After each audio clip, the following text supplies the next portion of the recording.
Sengketa kepemilikan tanah yang menimpa keluarga Dino Patijalal memantik reaksi. Jika sosok yang punya pengaruh saja bisa menjadi korban, lantas bagaimana dengan masyarakat awam?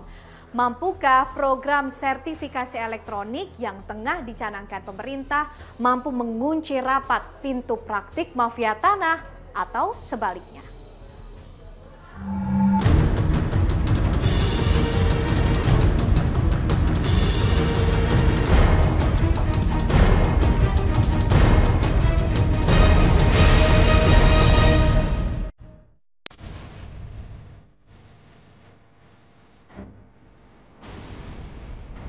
Kasus pencaplokan tanah yang dialami ibunda mantan Duta Besar RI untuk Amerika Serikat Dino Patijalal ibarat fenomena gunung es.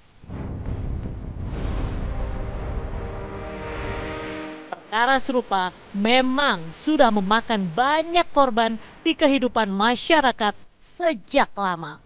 Namun, pemerintah tak mau tinggal diam. Kementerian Agraria dan Tata Ruang Badan Pertanahan Nasional meluncurkan e-sertifikat.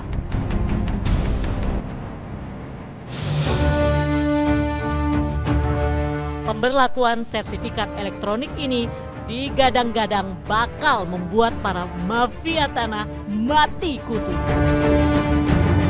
Kita mau memperbaiki sistem. Nanti semua data kita elektronikan, kalau ada orang datang akan dicek langsung dengan sistem elektronik, ya kan? Nah, namun itu masih perlu uji coba. Saya sih pendapat juga kalau untuk mencapai suatu kepastian hukum, ya memang sebaiknya gitu dipusatkan ya, jadi sertifikat elektronik sehingga tidak ada menghindari pungli, menghindari pemalsuan dan penyalahgunaan lainnya gitu.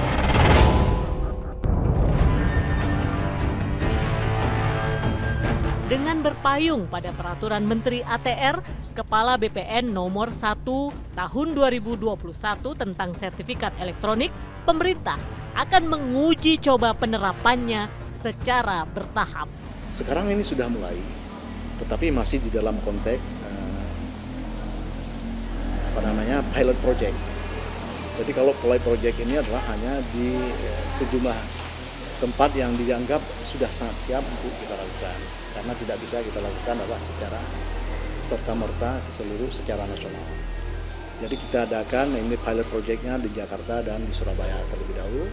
Tetapi juga itu bukan terhadap masyarakat dulu, tetapi akan dilakukan adalah terhadap barang milik negara.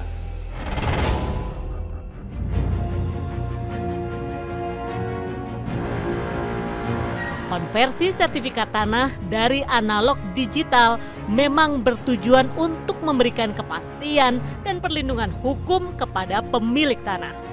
Sengketa dan konflik pengadilan soal pertanahan pun diharapkan bisa diminimalisir bila program ini sudah dijalankan. Namun, benarkah e-sertifikat bakal efektif memberantas sindikat ini? Atau jangan-jangan justru memberi celah modus baru bagi para tikus-tikus pencaplok tanah?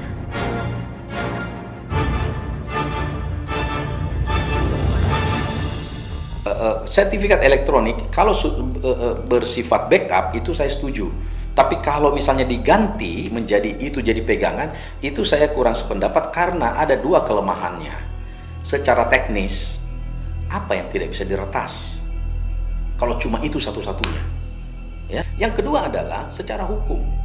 Hukum apa? Hukum pembuktian. Kalau terjadi sengketa tanah, elektronik apa bisa jadi bukti? Ini Pak, saya punya sertifikat, di mana pembuktiannya? Buat kita pengembang dan untuk masyarakat sebetulnya lebih bagus karena e-sertifikat itu memberikan kemudahan-kemudahan dan pelaksanaan yang lebih praktis, tapi yaitu jangan sampai data itu bisa bocor atau dimanfaatkan oleh pihak-pihak yang tidak berkepentingan.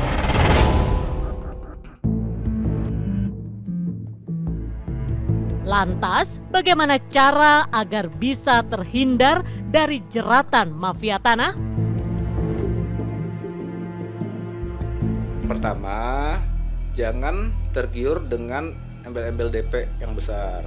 Oke, kalau DP-nya udah masuk, yang kedua kita lihat kedua adalah notarisnya. Notarisnya tuh harus yang kredibel. Kalau bisa notaris yang kita kenal sendiri, ya. Kalau bisa jangan mau notaris dari pembeli gitu. Atau oke lah notaris pembeli, tapi kita tahu notaris ini kredibel, kantornya ada. Terus kemudian setelah itu kawal terus itu transaksi.